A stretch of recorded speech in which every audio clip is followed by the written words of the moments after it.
नमस्कार दोस्तों। एफआई के weekly programme talk with an expert के इस एपिसोड में आप सबका स्वागत है। दोस्तों, हर हफ्ते हमारे बीच कोई ना कोई इंडस्ट्री एक्सपर्ट को हम इनवाइट करते हैं और आप सब लोगों की जो भी क्वेरीज होती हैं उनको दूर करने की कोशिश करते हैं।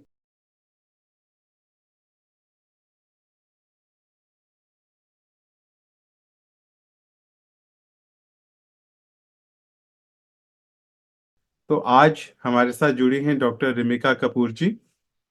तो सबसे पहले डॉक्टर रिमिका जी, आपका बहुत बहुत स्वागत है हमारे इस प्रोग्राम में। Thank you. जी। Thank you so much.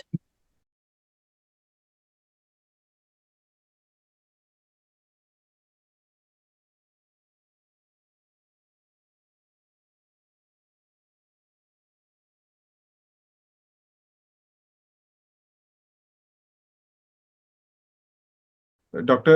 Ramika ji, it is our honor to have you here. As an alumna of ITT Delhi, Dr. Kapoor's academic journey began with a degree in mechanical engineering. Her tenure at IIT Delhi, spanning 16 years, witnessed groundbreaking research initiatives in bioenergy technologies. Transitioning to industry, Dr. Kapoor assumed the role of principal innovator and waste management expert at Green Loop Cleantech.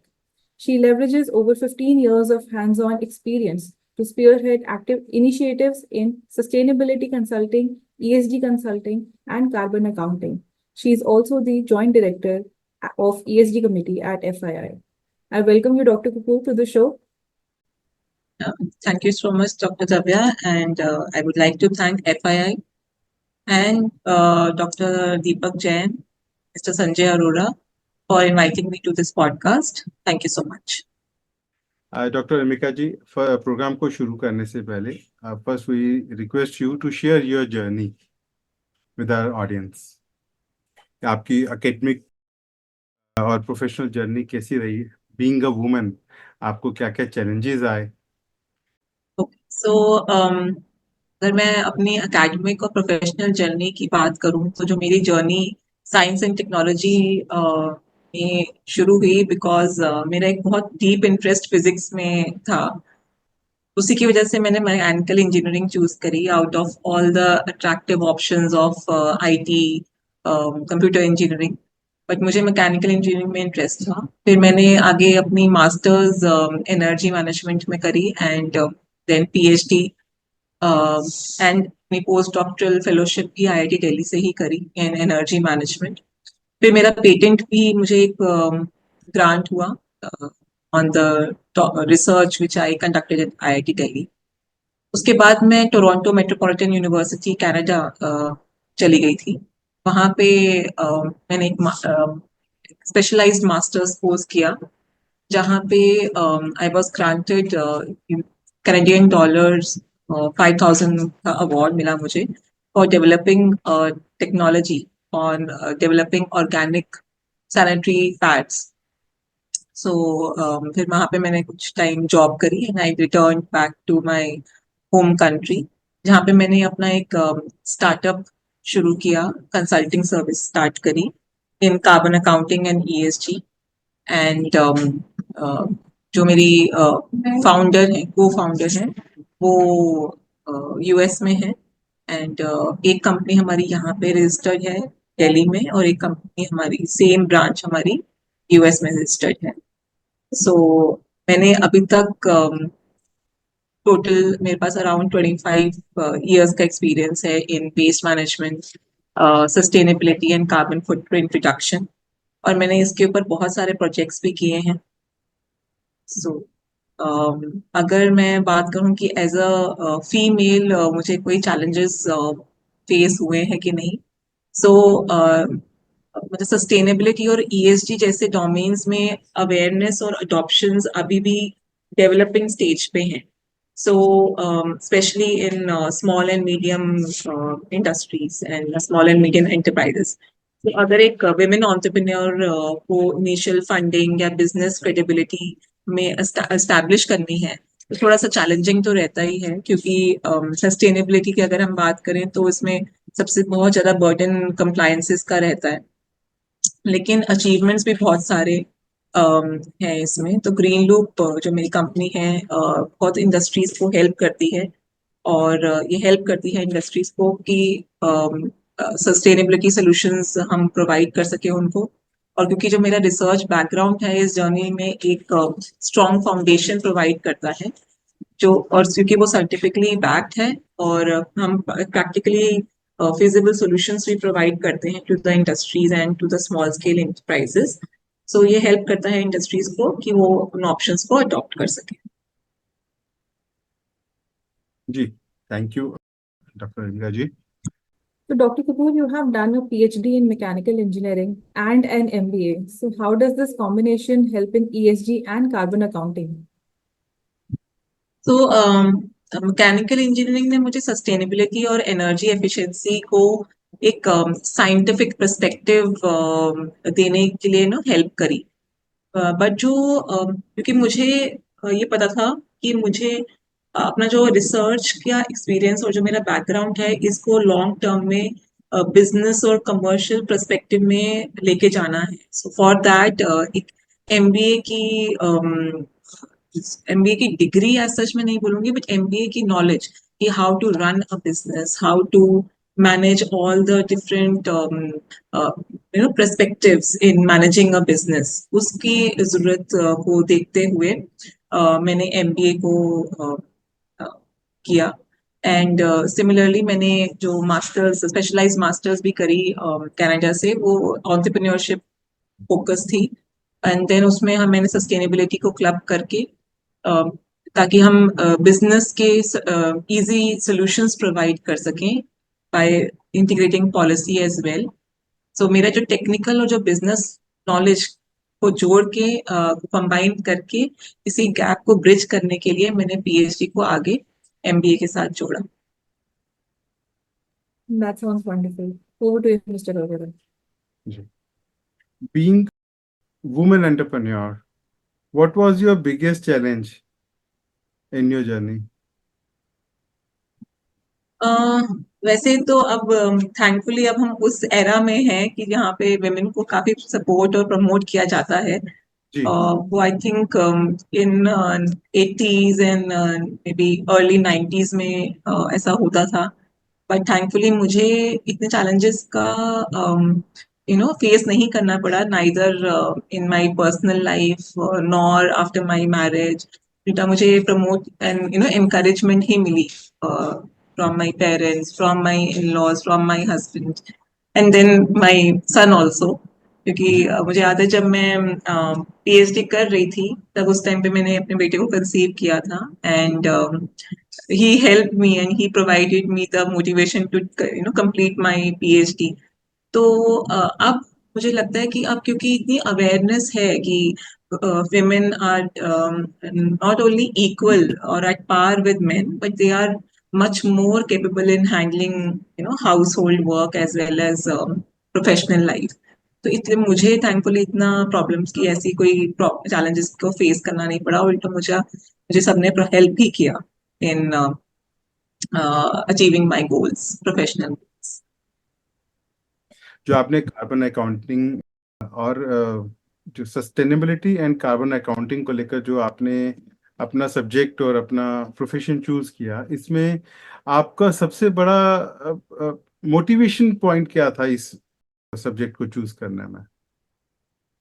तो जो सबसे बड़ी जो जरूरत है आज के time पे सस्टेनेबिलिटी को अडॉप्ट करने की, नॉट जी, only at the grass root level but also जो एक बड़ी बड़ी कंपनीज हैं, जैसे फॉर एग्जांपल गूगल है या माइक्रोसॉफ्ट है या छोटी से छोटी कंपनियां, स्मॉल एंड मीडियम एंटरप्राइजेस भी हैं।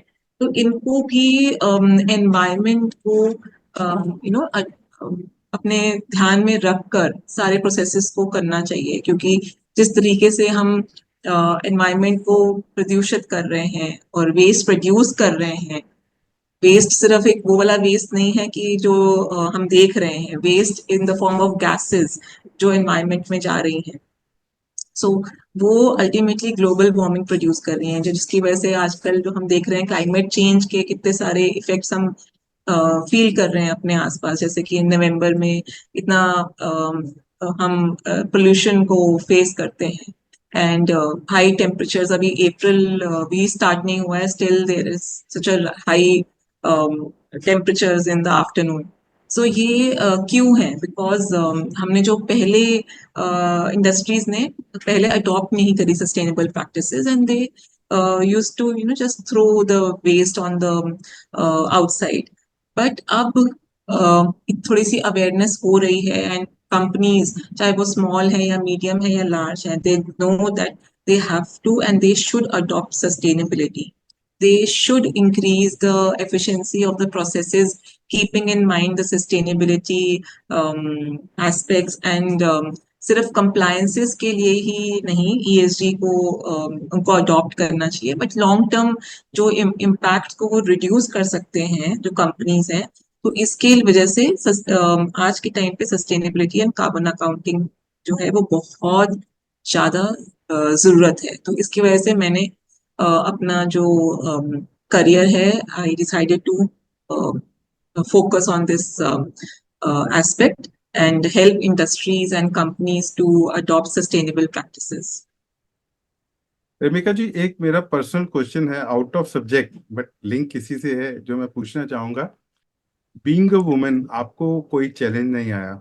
बिकॉज जो भी अभी चेंजेस हैं हमारे इंडिया में, तो वुमेन के लिए बहुत ही पॉजिटिव और हेल्पफुल हैं, सारा एनवायरनमेंट है, फैसिलिटीज हैं, बट स्टिल अभी आपने एक और भी बात बोली कि आपकी फैमिली ने भी आपको सपोर्ट किया। बट अगर मैं एक सब्जेक्ट की बात करूं, सब्जेक्ट ओरिएंटेड की बात करूं, या मैं टाइम मैनेजमेंट की बात करूं, तो आपका सब्जेक्ट बहुत ही स्पेसिफिक और एक डिफरेंट सब्जेक्ट है, जिसमें जब तक आप पूरा टाइम नहीं देंगी और एक आपका माइंडसेट जो होता है, एक पैशन, जब तक पैशनेट होकर काम नहीं करेंगे, आप इसमें आगे नहीं बढ़ सकते। तो ऐसे में इतने स्पेसिफिक सब्जेक्ट को अडॉप्ट करने में और फिर अपना फैमिली मैनेजमेंट करने में आपका टाइम का कैसे आप मैनेज कर पाती हैं? अगर मैं बोलूं, देखिए दो तरीके से हम स्ट्रेस को मैनेज कर सकते हैं। अब जी अगर मैं देखूं, अगर सपोज मैं किसी के लिए काम कर रही हूँ, जैसे मुझे एक जनरल एक लाइटर नोट में मैं बात करूं कि जी देखो अभी तो ये मेरा काम है, and because I have interest in waste management, in improving the energy efficiency of processes और सस्टेनेबिलिटी में मेरे को इंटरेस्ट है। तो इसलिए मैं, और मुझे रीड करने का भी बहुत शौक है, पढ़ने का बहुत शौक है। तो इन सबको अडॉप्ट करके आई डू माई वर्क। और जब हम अपना काम करते हैं ना, तो स्ट्रेस फील नहीं होता, तो वो मैनेज हो जाता है। और क्योंकि हम घर भी मेरा है, काम भी मेरा है, तो वो इजीली बैलेंस हो जाता है। बट अगर सपोज वो मेरा अपना पर्सनल व्यू है कि मुझे अगर सपोज किसी के लिए काम करना है, जहाँ पे एक मोनेटाइजेशन फैक्टर आ जाता है कि मुझे किसी के लिए काम करना है तभी वो मुझे पैसे देंगे, तो वो स्ट्रेस फील होता है। एंड जैसे सपोज अगर मैं को अगर आप बोलोगे मेरे अपने काम के लिए मैं 20 घंटे भी काम कर लूंगी, बट यही अगर मुझे किसी के अंदर किसी के लिए नौकरी में काम करना होगा 20 घंटे, तो मुझे उतना ही स्ट्रेस होगा। जी तो इसीलिए मेरे को मजा आता है अपना ये काम करने में। यहाँ पे मेरा एक और क्वेश्चन है कि being a wife, being a mother, आपको कोई चैलेंज फेस नहीं हुआ आपको लाइफ में इस चीज को मेंटेन करने के लिए? आपने एक सब्जेक्ट वैसे, हाँ वैसे चैलेंज हुआ था, जी क्योंकि because of some family and medical problems. Uh, ji During the peak COVID times, I had to come back to India. So मैं उस टाइम पे अपने करियर के पीक पे थी। अगर मैं जॉब पर्सपेक्टिव में देख, तो आई केम बैक। बट मैंने आई डोंट रिग्रेट इट। मेरे को ये लगता है कि मैं अगर वो चीज नहीं करती, तो ऑल्दो बहुत लोग करते हैं कि नहीं, they keep their career first, but मेरे को था कि नहीं, अभी मेरी फैमिली को सबसे ज्यादा मेरी जरूरत है। एंड अगर और ये चीज मेरे मेरे पेरेंट्स ने मुझे बहुत सिखाई है कि हम उन्होंने हमें, मेरी और मेरी सिस्टर को बहुत इम्पोर्टेंस दी है। और करियर कहते हैं कि आप करियर तो फिर भी आप बना सकते हो, बट फैमिली को आपने सबसे पहले देखना है। तो इसलिए मैंने फैमिली को अपनी सबसे पहले importance the and I came back. Starting में मुझे लगा कि ये कैसे क्या हो गया, बट फिर इवेंचुअली आई रियलाइज कि it was for the benefit of everyone and I मेरे को अपने बेटे को भी ध्यान रखना है, मुझे उसको पढ़ाना है। मतलब मेरा इतना पढ़ने का फायदा क्या हुआ कि अगर मुझे उसी को भी किसी के पास भेजना पड़ रहा है पढ़ने के लिए, तो ये चीजें सोच के I decided to start with my own startup, जिससे कि मैं उसके ऊपर भी ध्यान दे सकूं, मैं अपने काम पे भी ध्यान दे सकूं और अपनी फैमिली पे भी ध्यान दे सकूं। ये इसके लिए मैं सबसे पहले आपको आपके लिए बहुत रिस्पेक्ट है कि मैं आपको जितना जानता हूँ, आप हर फील्ड में अपना, चाहे वो पर्सनल एस्पेक्ट है, जैसे आपने अपने बेटे की बात बोली, उसको पढ़ाने की बात बोली, आपने अपनी फैमिली की बात बोली, आप बहुत ही डेडिकेटेड होकर जो चलती हैं, वाकई में वो एक आपको एक सैल्यूट है उसमें, एक regard thank you so much. के लिए। जितना मैं जानता हूँ, क्योंकि प्रोफेशनली भी हम जुड़े हैं, हम मिल चुके हैं मीटिंग्स में, तो मैं जितना ऑब्जर्व किया, आप बहुत ही मतलब डेडिकेटेड और फोकस्ड हैं, ये आपकी बहुत बड़ी क्वालिटी है।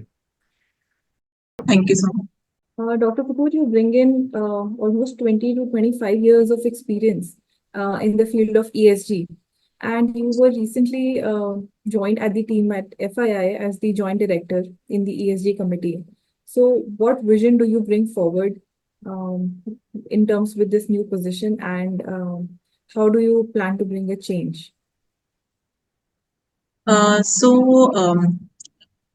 जब मैं डॉक्टर दीपक जैन से मिली थी फर्स्ट टाइम, तो हमने जब डिस्कस किया ईएसजी कमेटी को अ, आगे लॉन्च करने के लिए, एंड उन्हें भी मेरे मतलब मुझ पे वो एक कॉन्फिडेंस दिखाया कि हाँ I can do this and we can start with FII ESG committee. So जो मुझे लगता है कि क्योंकि भारत इंडिया में ईएसजी रिपोर्टिंग मैंडेटरी है अभी टॉप 1000 कंपनीज के लिए, एंड धीरे धीरे because of the environmental changes we are looking at, तो ये आगे और भी बहुत काफी कंपनीज के लिए it will become mandatory. So इस हमारी एफआईआई ईएसजी कमेटी के through we can assist in ESG compliances and sustainability reporting। हम ट्रेनिंग प्रोवाइड कर सकते हैं और हम हेल्प कर सकते हैं पॉलिसी डेवलपमेंट में। हम इन्वेस्टर्स के साथ ESG कंप्लायंस के ऊपर भी काम कर सकते हैं। सो ये सब चीजें जो हैं ये बहुत ज्यादा आगे आने वाले टाइम पे भी बहुत ज्यादा रिक्वायर्ड होंगी, एंड हम हेल्प करेंगे कि इसके ऊपर हम टास्क फोर्स और स्किल को और हम डेवलप करें through different types of knowledge sessions and training sessions, as well as we can help companies in making their sustainability reports and doing the carbon accounting। so इस vision के साथ हम आगे एफआईआई ईएसजी कमेटी को आगे लेके चलना चाहेंगे। Right, right. Thank you. Over to Mr. Arora. Doctor Amika ji, आप हमारे ऑडियंस को क्या मैसेज देना चाहेंगी, जो नए स्टार्टअप्स हैं या इंडस्ट्री ओनर्स हैं?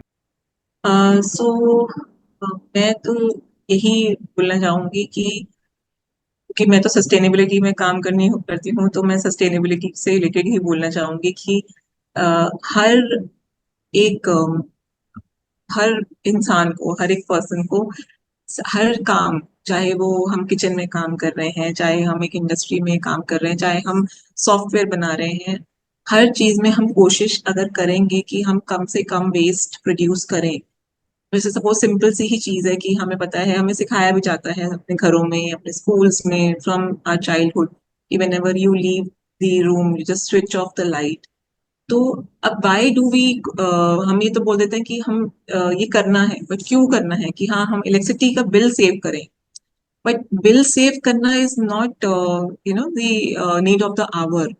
आप एक ब्रॉडर पिक्चर आपको देखनी है कि जो आप इलेक्ट्रिसिटी को सेव कर रहे हो, सो एट द बैक आप कितना कोल बर्न करने से रोक रहे हैं। जितना कोल बर्न कम होगा उतना ज्यादा कार्बन डाइऑक्साइड कम प्रोड्यूस होगा और उतना क्लाइमेट चेंज भी कम होगा।